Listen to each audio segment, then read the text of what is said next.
Good afternoon, everyone. My name is Kathleen Wilkinson. I'm happy to be here today with you on behalf of the Pennsylvania Bar Association as the president. A member of the large firm committee, I too am a partner in a large law firm, Wilson Elser, Moskowitz, Edelman and Dicker, which has over 800 attorneys across the country. And we are proud to say that we do have a very active diversity, equity, and inclusion committee, as well as a women's committee, which I've been a member of in the past.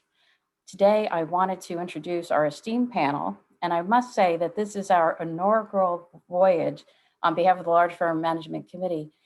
We would like to invite as many of you as possible to consider joining this committee. It's open to partners as well as associates in large law firms. So all are welcome. A lot of law firms are not represented yet, so please follow up with us so that we can make sure you're part of this committee. My practice area includes defense of toxic tort, medical devices, and employment litigation. So I'm somewhat versatile with regard to employment law, discrimination, and harassment, and these subjects have always been of great interest to me. I'm now going to introduce our panel. Nancy Conrad is a partner in the Commercial Litigation Department, and she is the chair of the Higher Education Practice Group with White & Williams.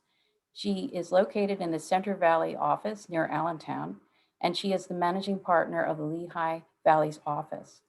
She too practices in the area of employment law and litigation with a focus on representing businesses and educational institutions. She also is a past recipient of the Ann Alpern Award, which is the highest award given out by the Pennsylvania Bar Association to a women attorney. I also join Nancy. I too am an award winner of the Ann Alpern Award. She is the immediate past Women at Large chair on the Board of Governors of the Pennsylvania Bar Association, and she also was the past chair of the PBA diversity team. Next, I'm pleased to welcome Derek Eiler, who is with the Pittsburgh office, member of Eckert Siemens. Deckard focuses his practice on labor and employment law as well. He counsels clients to make sure they're compliant with federal and state regulations. He also assists in some unusual ways with international inquiries as well, as I understand. He represents employment-based visas, H-1Bs, et cetera, et cetera. It's an alphabet of designations. And he too represents businesses and nonprofits. He also serves as a private mediator. I'm also honored to introduce my good friend, Shelley Smith, the former city solicitor with the city of Philadelphia, one of the longest acting city solicitors during Mayor Nutter's administration. She served her full 8 years, and during her term, she was required to supervise a department of over 325 employees. She made sure of having diversity in all of the staff and in everything they did at the city of Philadelphia. She instituted more stringent standards with regard to contracting in that regard. Now in her legal practice with Archer and Greiner, she is the Chief Diversity, Equity, and Inclusion Officer for Archer and Greiner. She also defends universities and handles Title IX sexual misconduct liability and investigations as well. Without further ado, I'm going to turn the program over to Shelley to start us off. Thank you all. Kathleen. Very welcome. Thank you, Kathleen, for that introduction of all of us. And thank you for inviting us to speak today. When we talk about diversity, equity, and inclusion, it's important first, I think, for us to define the terms that we are using so that we're all sort of speaking a common language and understanding what our objectives are. So the first thing that I'm going to do is to tackle that task and try to walk through what we mean when we talk about, when we set objectives for diversity, equity, and inclusion in a law firm. So first, we'll talk about the basic one, diversity. And diversity is probably the easiest one. It's the easiest one for all of us to understand. The ABA has defined law firm diversity as, in the large firm context, as majority-owned firms that employ attorneys with diverse characteristics and backgrounds. Majority-owned law firms are firms that are largely owned, led, and managed by white males. And diversity at majority-owned firms is reflected in the employment status and roles, and that part's important, of attorneys with diverse backgrounds, such as their gender, race or ethnicity, sexual identification or orientation, disabilities, religion, age, national origin, or military service. So like I said, diversity is pretty easy for all of us to understand. Diversity is all of our differences, right? Some of them are apparent, some of them not so apparent. And not only law firms have to deal with diversity, but in the larger professional context, we all have to deal with this issue. And it's generally understood to mean the representation of all of our varied identities and differences, collectively and as individuals. And using that diversity to proactively engage, understand, and draw on a variety of perspectives. So once you have diversity in an organization, though, in order to maintain that diversity, you have to address the other two components of our conversation, which are equity and inclusion, because bringing people in, diverse people in, is often the easy part. To maintain the diversity that you have introduced into your organization, you have to ensure that your firm's culture encourages people to succeed and allows them to thrive across all diverse backgrounds. Otherwise, there goes your diversity, right? People go out the door when they don't feel like they are in an environment where they can succeed. And so these efforts to foster success and to provide the support for people to thrive, that's the equity part. And equity is sometimes confused with equality, right? Equity is defined as the state, quality, or ideal of being just, impartial, and fair. It seeks to ensure the fair treatment, equality of opportunity, and fairness and access to information and resources for all. It's different from equality, which aims to ensure that everyone gets the same things in order to enjoy full and healthy professional lives, because everyone doesn't necessarily need the same things, right? To succeed, to enjoy a healthy professional life. Not everyone starts at the same, begins at the same starting point.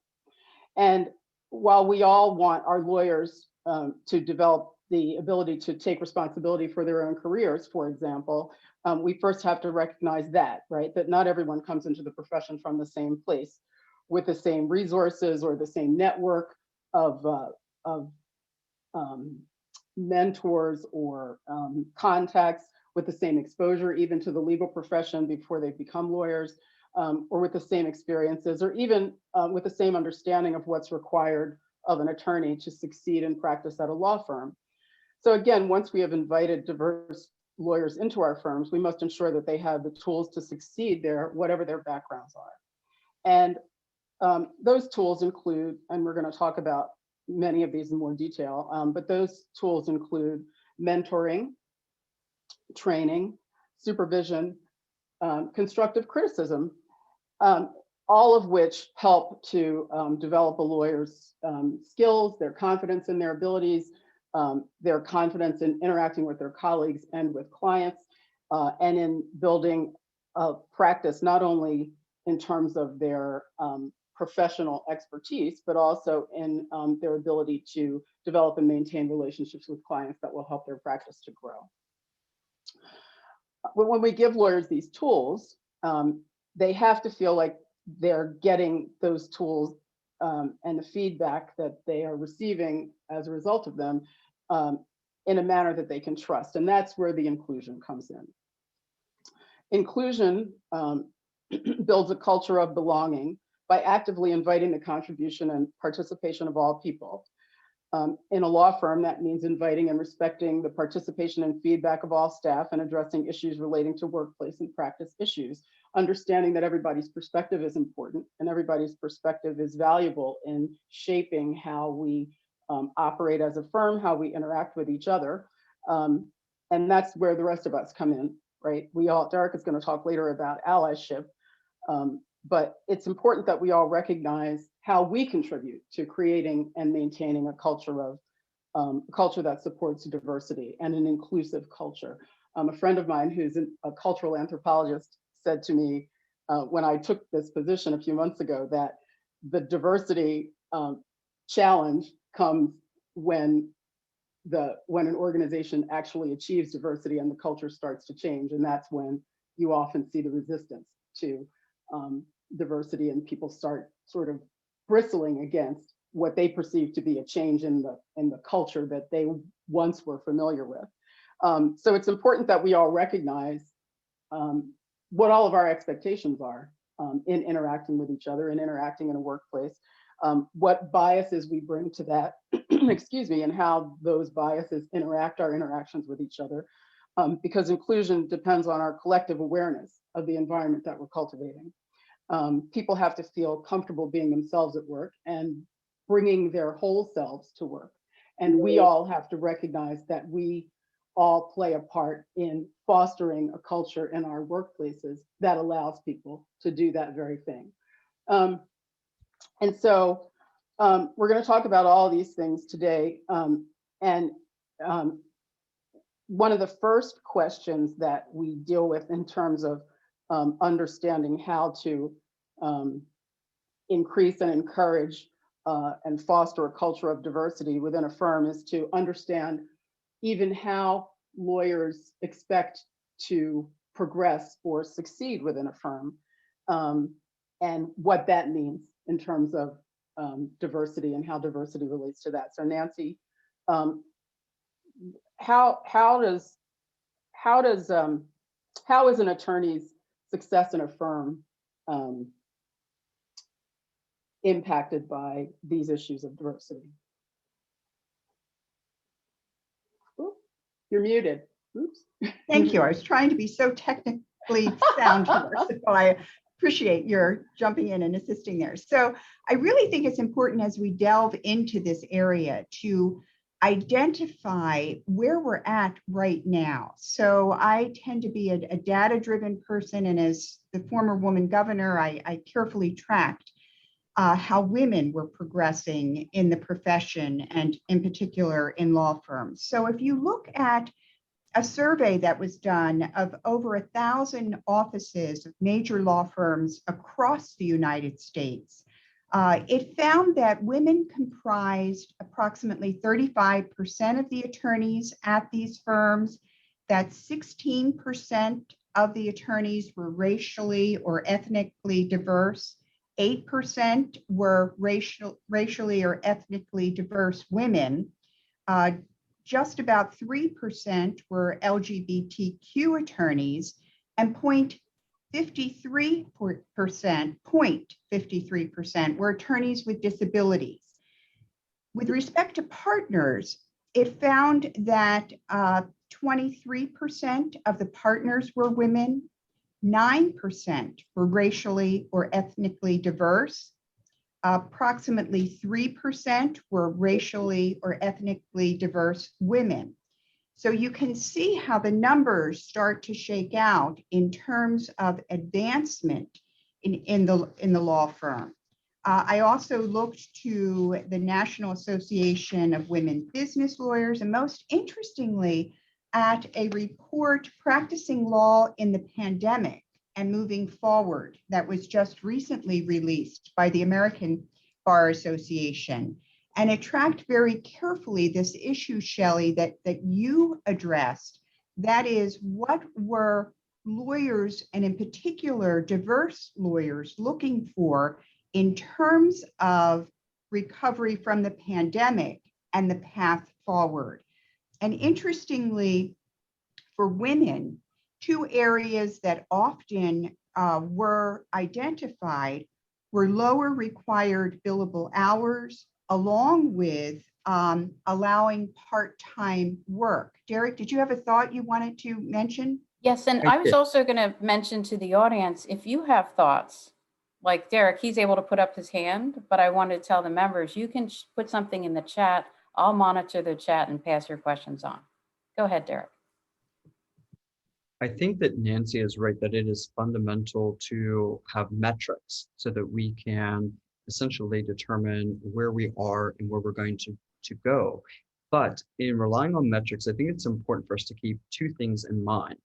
The first is that there is oftentimes issues with accuracy in the data insofar as people don't necessarily want to self-identify or they don't feel comfortable to self-identify as a member of a particular diverse background. The other thing to keep in mind with reliance on data is that oftentimes it's a function or reflection of categorization. So sometimes we will look only to certain groups, such as race, religion, sexual orientation, etc. But that doesn't necessarily give us a full picture of what diversity looks like in a law firm setting. Diversity can also be comprised of people who are English language learners, first-time professionals, so on and so forth. So I think that when we are talking about data, it's also fundamental that we keep this in mind when we are trying to also develop ways to help people become successful in a law firm practice. And Derek, you raise a very good point, because another key area to consider is generational differences. And again, while I don't want to get bogged down in data, and while this was a survey done by a human resources group across professions, it really struck me with respect to generational differences.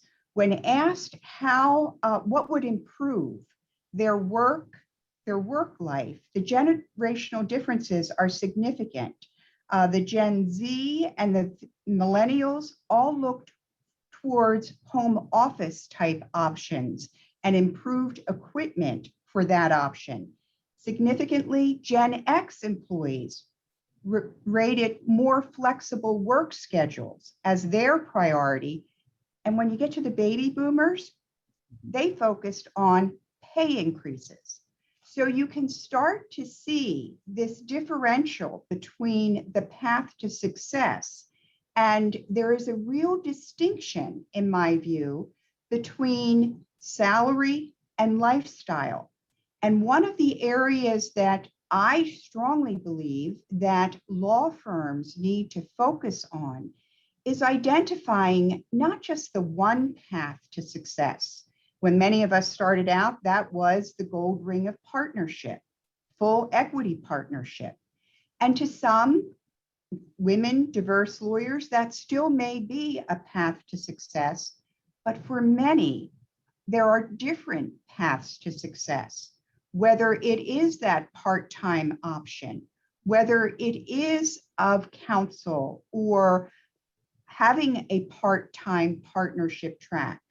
Those are all areas that I believe are critical to retaining lawyers of color, women lawyers in the law firm, and areas where many times law firms are stuck in their track, in their path, in defining what is the successful lawyer. Shelley, Derek, your thoughts? Well, and I wanted to also throw a question on the table while we gather each other's thoughts, because now that we're talking about statistic, and this is large law firm now, we're talking about large law firms, we have the Mansfield Rule considerations, and we have the Mansfield Rule law firm certification parameters for law firms in the United States and Canada.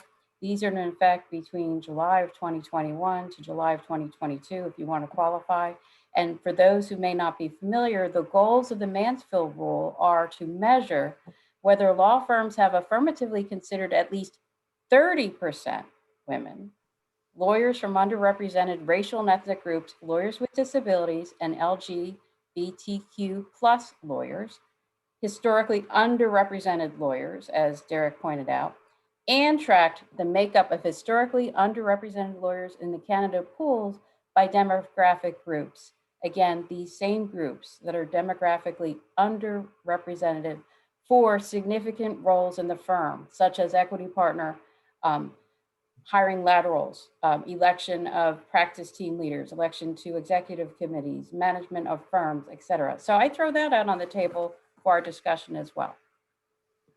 I think the Mansfield certification process is a really good tool to help give law firms some guideposts as to how to manage their own statistics, because I think sometimes in probably true in most organizations, unless you're very intentional about the choices that you're making and the people that you're considering for any kind of advancement within the firm, within the organization, these things can tend to happen not haphazardly, but you won't get, if your goal is to increase diversity at upper levels within an organization, you won't, it's harder to do it when you don't have targets. And you're not sort of consciously managing to those targets. So I think Mansfield is a really good tool for that. And it also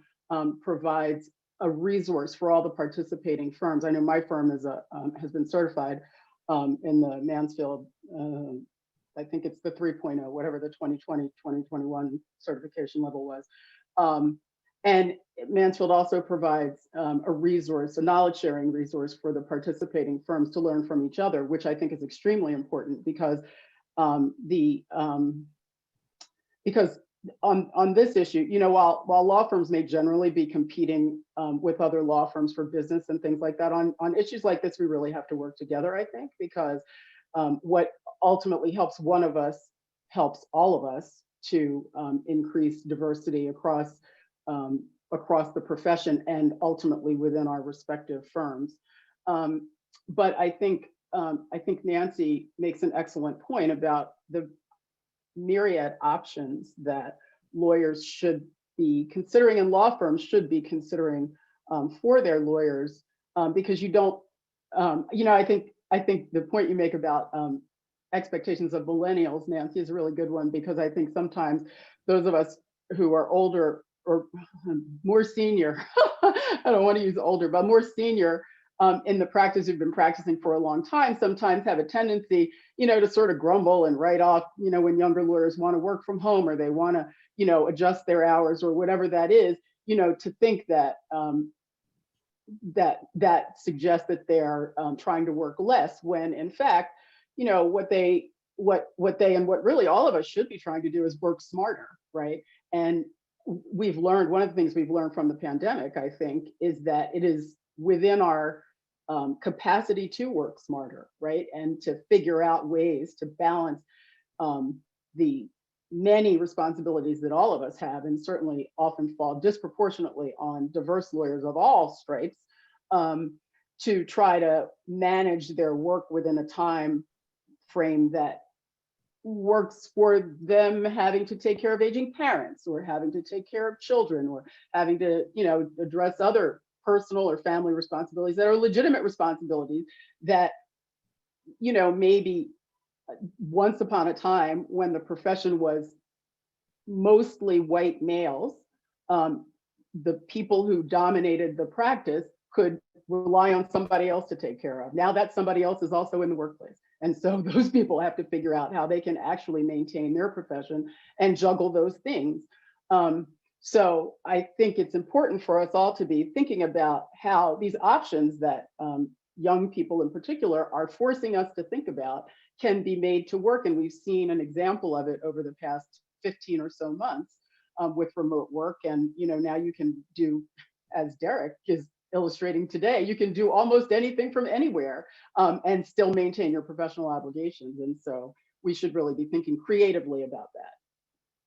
Right. And I wanted to take an opportunity just to address Nancy's question about success and how do you measure it or how do you define it? And I think that it is an individualistic inquiry for each attorney from a diverse background. And it's something that large law firms need to have a one-on-one conversation with those attorneys to ask what specifically is their objective, how they want to get there, what support they need, and what prior experiences or skills, etc., do they have that they can leverage to get to that point. And I think that also lends into one of the questions that we received from one of our participants. It does. Derek, can you handle that question? You're looking at exactly the question I thought you should handle. Certainly. If you want to read it to everyone, that'd be great. Thank you. You're welcome. The question is, which skills, intelligence, ability, knowledge, etc., does the new employee have that makes him, her, or them a good addition to a firm? And I think that this is also a question that's important to address in the context of an attorney, a new attorney that is from a diverse background. Shelley or Nancy, do you have any thoughts with respect to this particular question?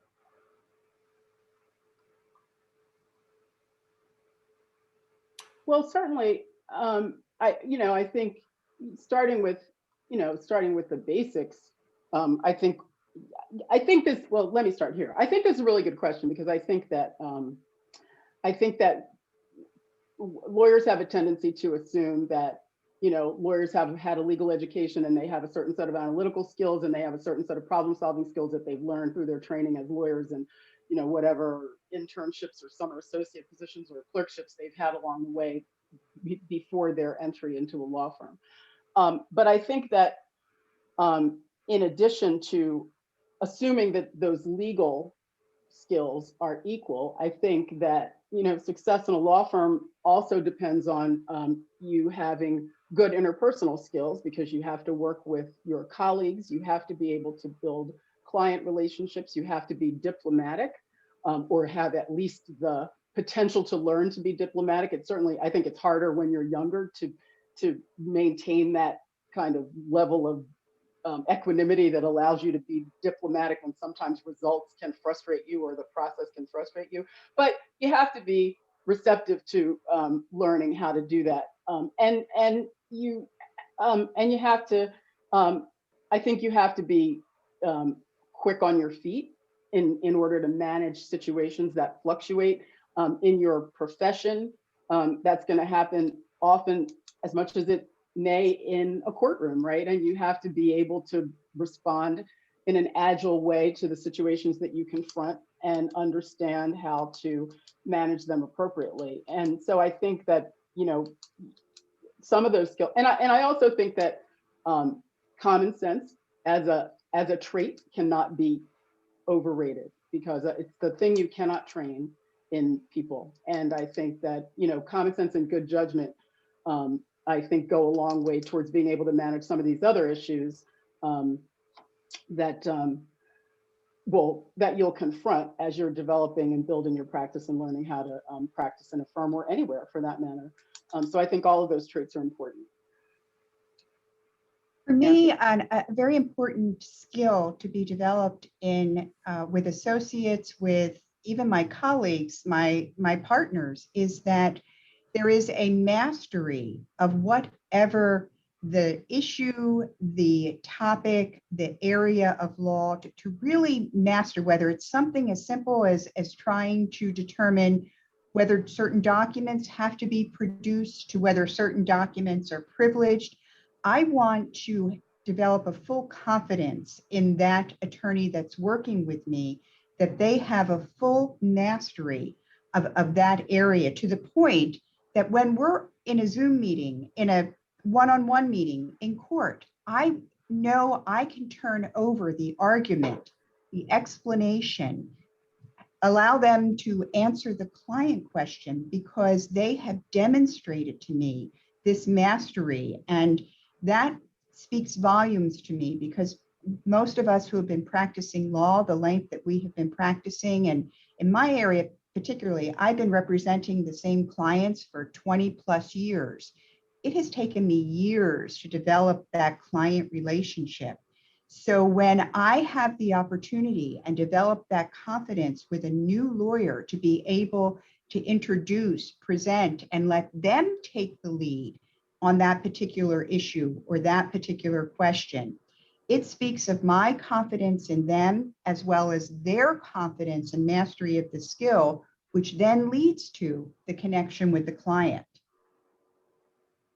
I think that both of you mentioned very good skills that new attorneys should have, but I wanted to add something that is directly tied to the component of diversity, equity, and inclusion, and that is that young attorneys should not necessarily be afraid of telling their narrative and explaining how their membership in a diverse population is actually an asset that can help them to create relationships with clients, with the community, and with the firm itself.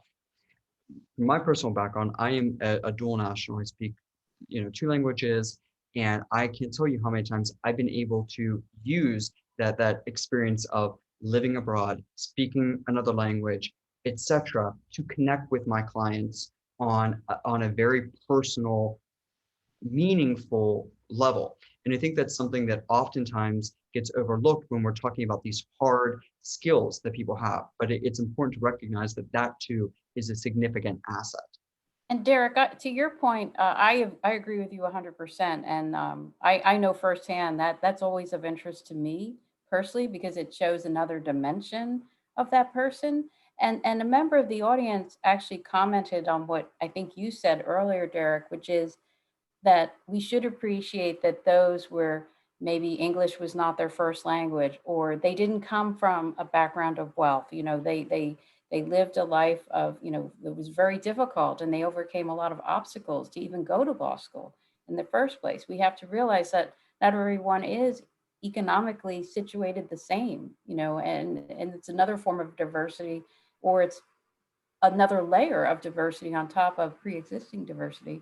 What would you say about this question? However, can we maintain the open door approach? Associates are afraid of us, right? They're afraid of partners, and we're trying to ask them to, be their self, have those dialogues.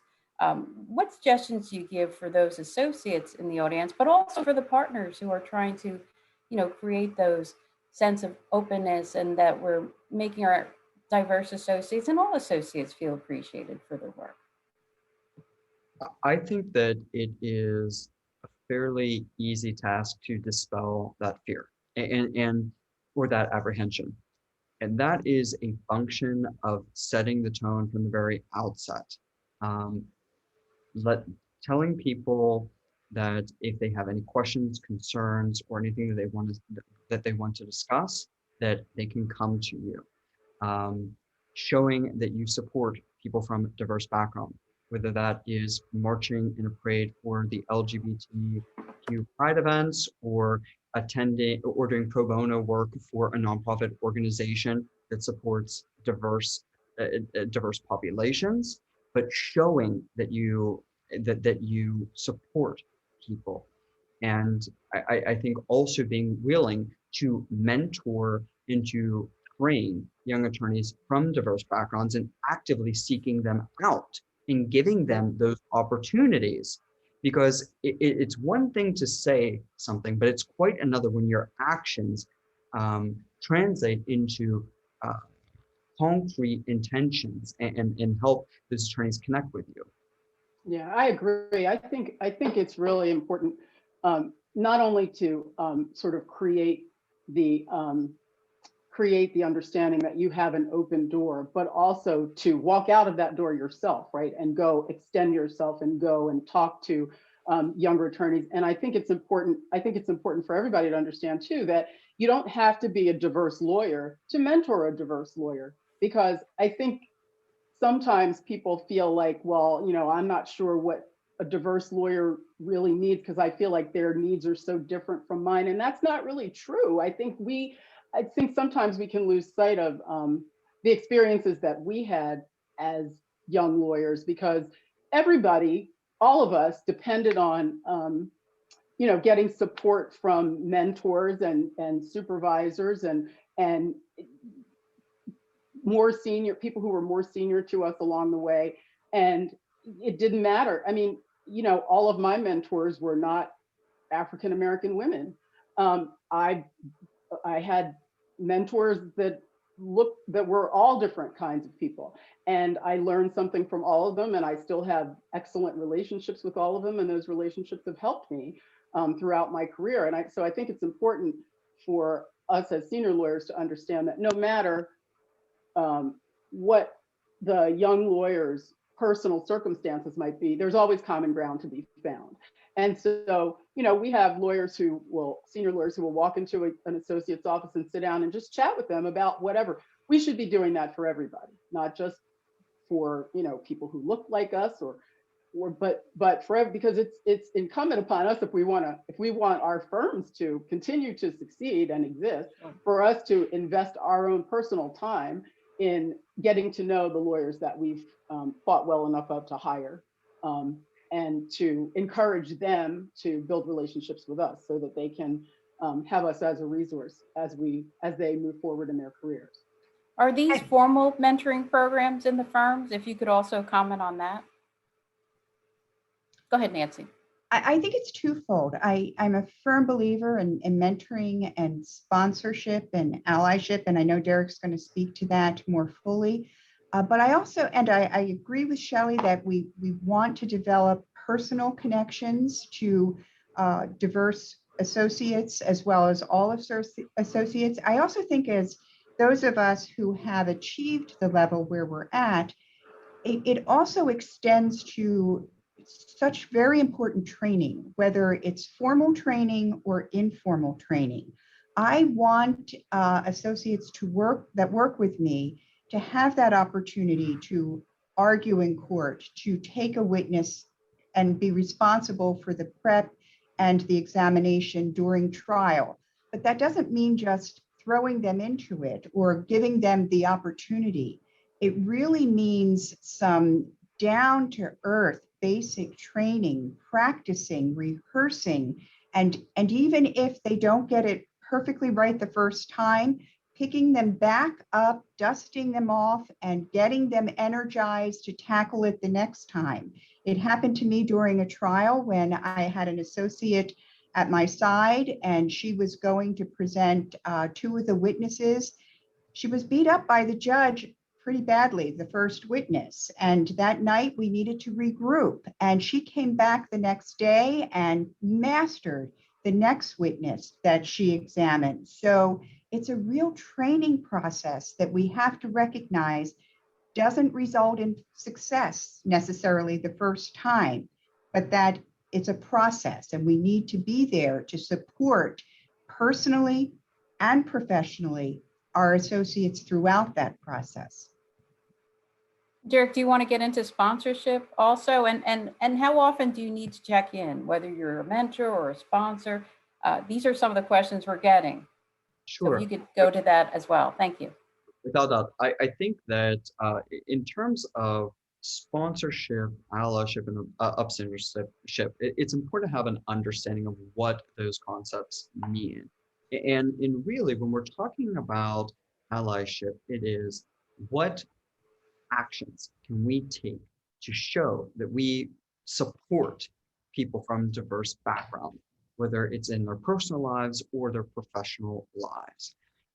Sponsorship is different from that concept insofar as it is how can we help people from diverse attorneys to get to previously identified areas where they want to go, whether that's going to be at a partner level and a counsel level, whether they want to master a certain skill set, etc. But it's having someone who's going to help you identify the steps that you need to take to get where you want to go, and that person helping you to arrive to that point.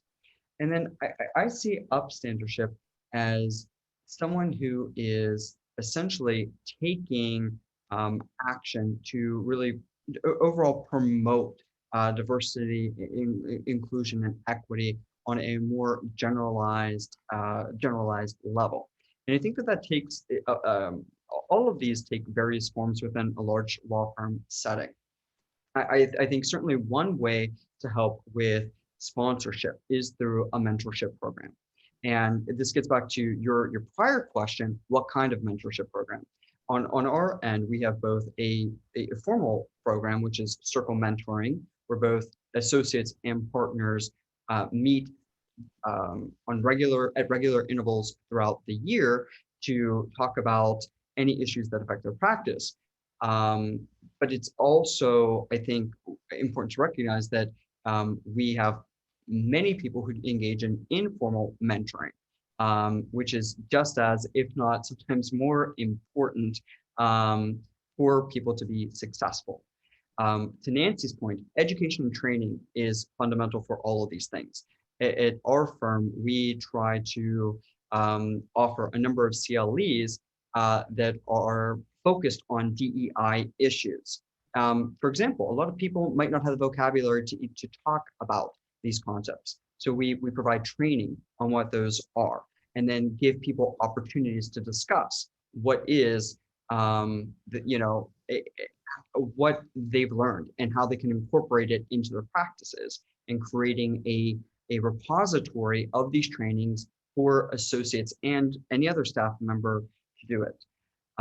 The other thing I think is important to recognize in this within this area is that this is not something that should be siloed. That is, when we're dealing with allyship, sponsorship, this is something that extends to the entire staff at a large law firm.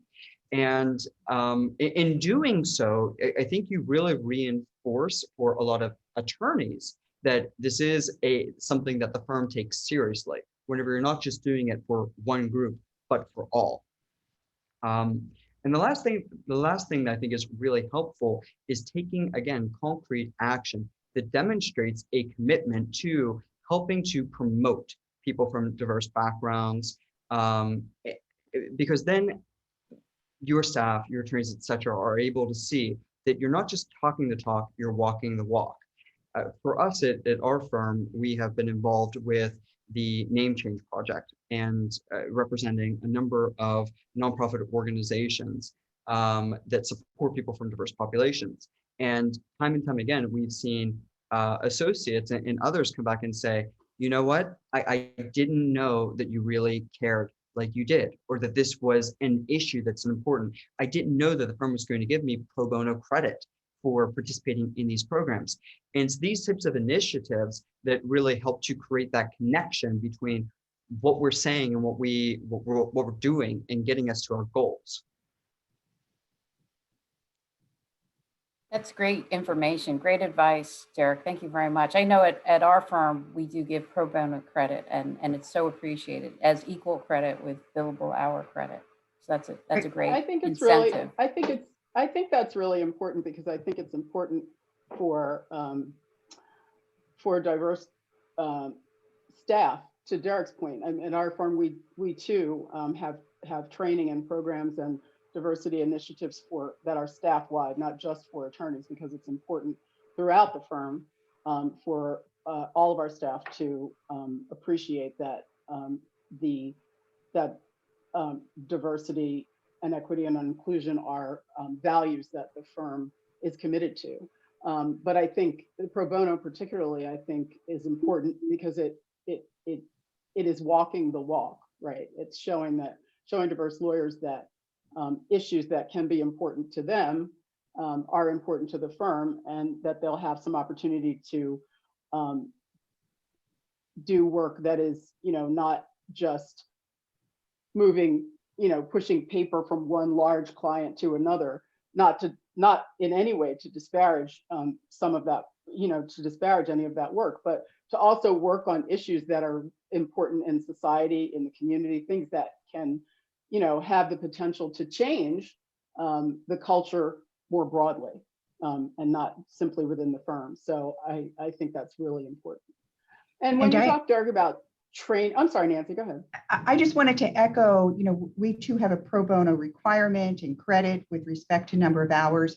I also encourage all to extend it to community service. And by yes. that, I mean, not just writing a check and donating to an organization, but hands-on. We adopt a school and are there reading to our students. We're there doing programs to those students. And these are students who never held a briefcase, don't know what a lawyer does. And to be there on the ground floor, interacting and educating and being part of a community is so important to really show and demonstrate that this is a priority within the firm, within the office. Yeah, one of the things that is driven home to me in these conversations about sort of what is diversity and what represents diversity is these issues that we're talking about are issues that the majority of people in the world are dealing with, right? We are among the uppermost echelon of people in American society, in international society, as lawyers in large firms. These issues that we're talking about diversity, about not having, familial wealth, not generational wealth, not having come through school with a whole network of people to rely on. These are the situations that the majority of people are facing. And so when what we're really talking about is large law firms as citizens of the communities that we exist in. Very Right. well And stated. we should remember that, that we are really the exception. The people that come from the diverse backgrounds, that come from, that don't have wealth or have, English as a second language or any of these things. This is the rule, not the exception. We're the exception. And we should be mindful of that. I'm going to walk this back for a little bit because there's an interesting question from the audience, and that is, how do we continue to maintain the necessity of having excellence in the work? Of course, quality of work is very important, right? And yet, there may be a disconnect sometimes, and it could be maybe a language barrier, or there could be other reasons why maybe an associate is not performing as well. How do you make sure people aren't getting behind? How can we help our associates maintain the quality of work while continue to cultivate and retain diverse associates? Well, I think actually, can I? Oh, sorry. Sorry. Can I? Shelley, then Derek. Okay. I think your question actually dovetails into a question that we've gotten from one of our attendees, who asks about sponsorship above and beyond mentorship, taking an active role to promote, excuse me, as opposed to the traditional open door mentoring programs. I think the situation that you've described is an example of one where that sponsorship can be really critical. I do think it's extremely valuable, probably more valuable than general mentorship, as Derek alluded to, for an attorney to feel like there's somebody at the firm who's vested in their success within the firm, that if they have an issue, that they can go to that person and that they can trust that that person's going to give them a candid, like a response that they can use to address whatever the issue is. That's somebody that they can rely on, in confidence if they need to try to hash out work issues or deal with a practice issue, or, if they've, as you described it, if they're doing their best to try to they think they're doing their best to try to achieve the goals that are being set for them, to, sort of meet the performance targets that have been set for them. And for whatever reason, they're just not somebody that lawyer can go to say, I have no idea how to fix this. What do I do? How do I do it? And, because sometimes you need that as a young lawyer. Sometimes what you don't want, I think, is for young lawyers to flounder, right? To feel like they are in a place where they've just lost control of whatever it is they think they're trying to do, and they don't have anybody that they can go to without judgment to help them figure it out and get back on the right track. And I think that's an example of where sponsorship can be extremely important. But I think it's important for every lawyer to have that kind of support, somebody who's going to be, a champion for them. And Derek, Right. what's your thought on that? So I think that sponsorship and allyship go hand in hand with respect to addressing your question about excellence and ensuring that we have it in work product. And one thing that I think is critical is underscoring that we cannot assume that all people come with the same set of experiences, capabilities, and skills just because they are attorneys. Again, if someone is a first generation professional, that person may not have certain interpersonal communication skills that others might have. If the person has never worked in an office setting before, again, that person might not know how to act. If the person comes from a different cultural background, that person might not be comfortable asking questions when that person should. So we shouldn't assume necessarily that poor work product is because the person isn't capable of doing it. Rather, we need to be, I think, more mindful and have a conversation with particularly young attorneys as to why there are barriers to success and what we can do to help eliminate those barriers. And then that's where the sponsorship comes into play and the allyship comes into play in saying, okay, you can shadow me whenever I'm having these client meetings so you know how to act when you're with a client. This is how you wrote one piece of writing. Let's sit down, let's talk about it and see how we can make it better.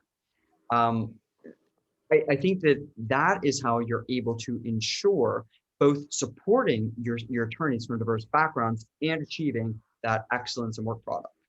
And Derek, I don't know if you're facing the same challenge, but I've been very frustrated by working remotely in that regard. So for example, when an associate prepares a brief for me, and I admit I am a redliner, I reorganize, I readjust. And typically what I do is I walk down to the associate's office and do exactly, Derek, as you suggested. Let's talk about why you approached it this way. And then add, this is how I would go after it. And after that conversation, to present that red line, because I don't want an associate to get that rewrite and think, oh my God, I failed at this. It's not a failure. It's a different way of thinking, presenting, organize. And it gets back to what we talked about, training. This isn't, you don't walk into this job and get it right most of the time the first time. And it's our responsibility to educate, train, retrain, and provide those opportunities. And I have Great. to tell the Yeah. panel that we have about 7 minutes left rather. I'll let you finish, Derek, but then I want to throw one question out and then we'll do a wrap up. So Derek, let's finish on this topic and I'll throw out one more topic. Sure. I think that the virtual environment in which we work has actually given us an opportunity to really have these conversations in a different way. I routinely meet with my colleagues by way of Zoom and other platforms. We share our screens, we look at the documents, and we talk about why something wasn't necessarily the best approach or how we could have done it better. And also, it's a great tool for training. So, going through the completion of forms or petitions, whatever the case might be, and giving that hands-on experience. You're simply taking what you did in the physical world and replicating it in an electronic environment. That's a great suggestion. So switching gears again, earlier we had a discussion about part-time or people working remotely, and questions come up about how do you gauge that in terms of equity partnership or even compensation? And I've had this question come up a lot with lawyers that I'm talking with, and 80%, I will tell you, at some firms sounds like 100% at other firms. What is 80%, right? So who wants to start off on, how do you handle that if you're part-time to a certain extent later on for equity partner or compensation? I don't know that I have the answer to that, but I agree it is a major issue for law firms, because if in fact we look at this data in terms of millennials, Gen X employees, they don't necessarily want or are seeking the equity partnership. Or if they are, they want it redefined in terms of the requirements and qualifications.